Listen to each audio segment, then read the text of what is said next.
Well, this is the biggest scoop in the Mehul Choksi saga. India today has tracked down fraudster Mehul Choksi's alleged girlfriend Barbara Jarabica. She spoke exclusively to us and demolished Choksi's abduction claims. She says that Choksi introduced himself as Raj and started flirting with her. She also has gone on to say that she met Choksi last year and also revealed that he gifted her a diamond ring and a bracelet which actually turned out to be fake. She says she's got nothing to do with the alleged kidnapping and feels that her name is unnecessarily getting dragged in by Choksi's lawyer and family members.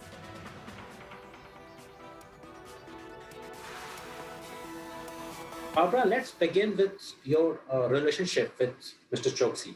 When did you first meet Mr. Choksi? And if I may ask, what is the nature of the relationship? First of all, to start with, I have started to receive some messages and links and phone calls in the last few days and last week onwards when, it came to my attention who Mehul Choksi is and what his background and what they or what I got involved really with these trips. So the relationship and how I met him first, personally, I've been in Antigua a few times in the last 2 years, both on holiday with friends, and each time I've been also sourcing properties for my clients. And in one of the trips, which I think, that was the second time in August, when that was when Antigua just, reopened after COVID and the first flights were coming from Europe. So went to Antigua and most of the hotels were still closed. And the one that we wanted to stay, if I may name the Coco Bay, is that was also fully booked till the weekend. So we had a couple of options to book Airbnb in the Jolly Harbor area.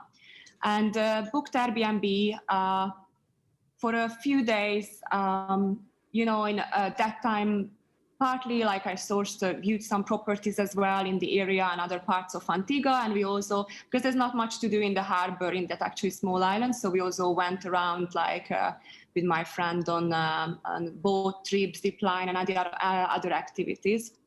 And then on the last day, I think it might have been a Thursday or a Friday, and the last day when we meant to check out from the Airbnb, then we're looking for the property manager to leave the key to check out from the accommodation. And then Mr. Choksi, who I knew him till last week as Raj.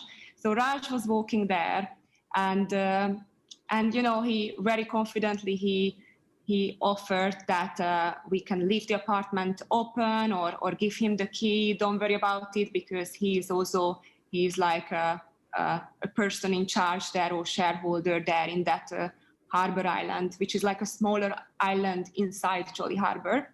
Mm. And then he became like quite. I wouldn't say flirty that time, but quite friendly and confident. And he asked my number and he offered that he's happy to assist with anything in the island and he's really well connected, and he did seem like that. So personally, I'm also, friendly and have many connections in all over the world. So I thought that he seemed like a great contact. So I gave him his number, and on the same day, when we checked into Coco Bay, on the same day in the evening, he already texted that it was pleasure meeting me and he would love to join for a drink later. And in Caribbean, especially like Jolly Harbor is kind of like a village, it's a normal thing in Caribbean. Everyone is friendly, everyone is saying hi, and didn't seem that time anything suspicious, to be honest. So that time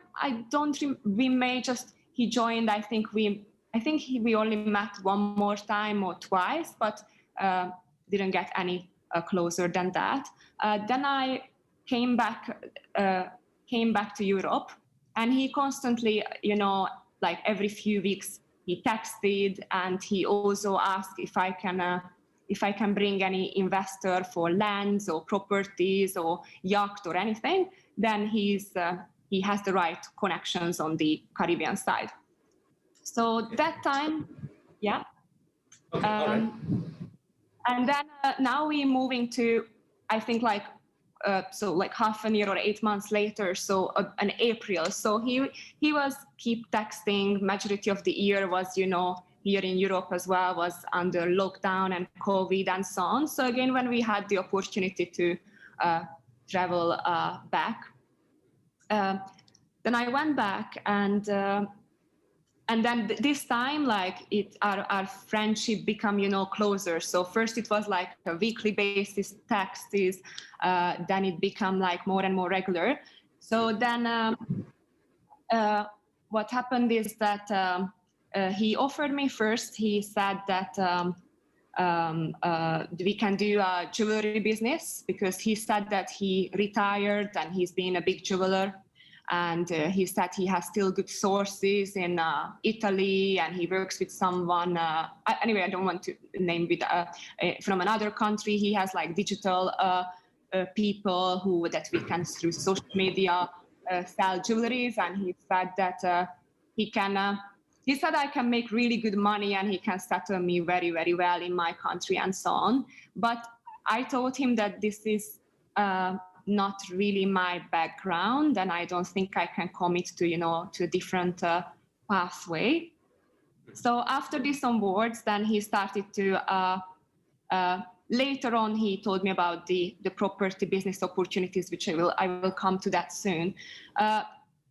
But sorry, coming back just to the beginning, because I forgot to mention, I've seen your reaction on the name, that, like from day one, he introduced himself as Raj. Each time he texted me, like from different numbers, he used WhatsApp, Signal, and different platforms. I had, which I made some jokes about, like, and we were like, I wasn't that suspicious, sorry, but he had like 6-8 different numbers in the last half a year that he texted me from. And he always texted me as his Raj, and even in people in the island, like, in the restaurants and his staff and people, how everyone calls him Raj. So no one actually knew his real name, I assume.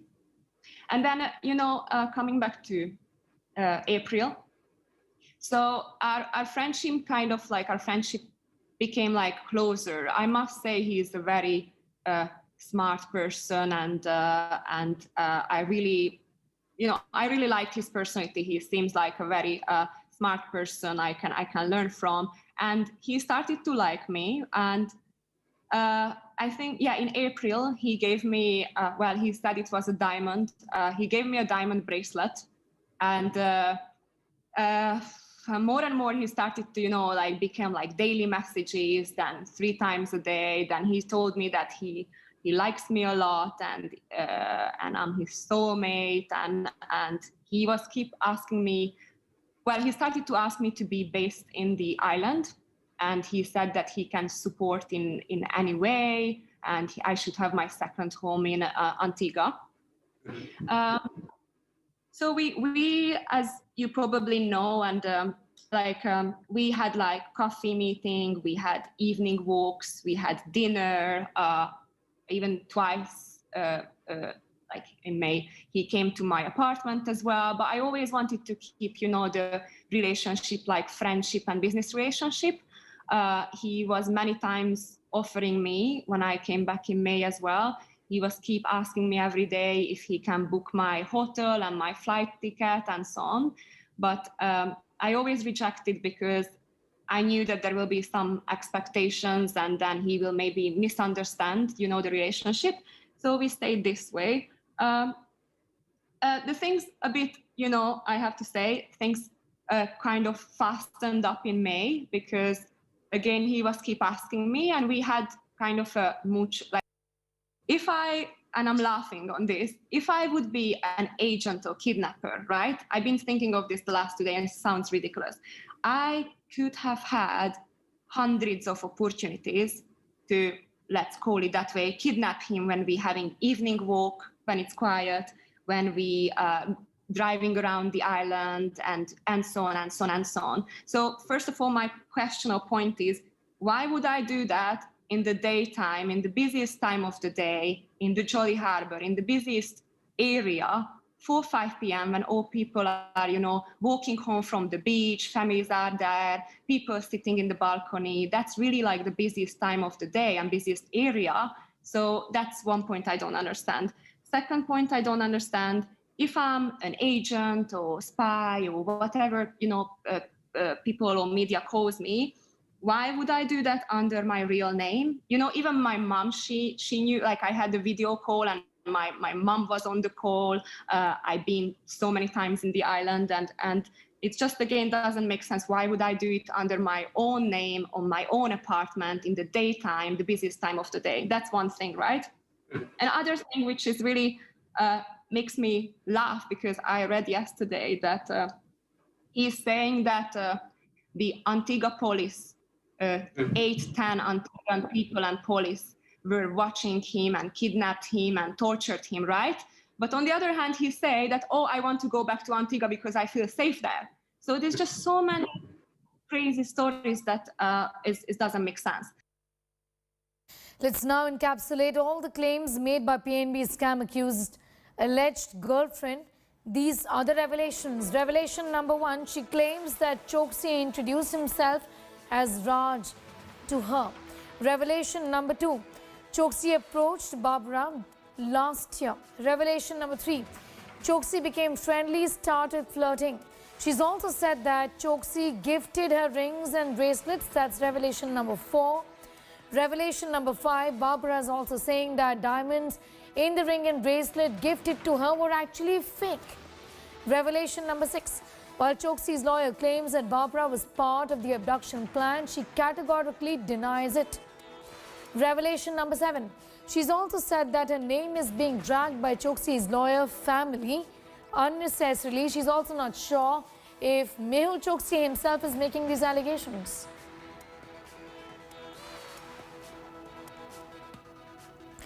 And India Today has also exclusively accessed snapshots of WhatsApp conversations between Mehul Choksi and his rumored girlfriend Barbara.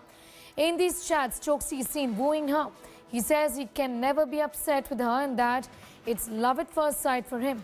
He goes on to say that she must accept whichever way she is and that he's always there for her without any expectations. In another chat, Choksi is asking Barbara to come back for her, calling her the most fun on this beautiful island, quote unquote. He then says he will share a secret of a magic he experienced in a day or two, quote unquote. He goes on to say he's not happy with what is happening in India. It is probably the most miserable moment in a century, referring to the COVID-19 situation. He also tells Barbara that if she needs anything, and that let's get over with the distance once and for all. Barbara tells Choksi it's a busy week and she will get back to him. He then wishes a great trip to her. She also replies to him saying she missed her call and is taking off soon, talking about a flight that she was undertaking.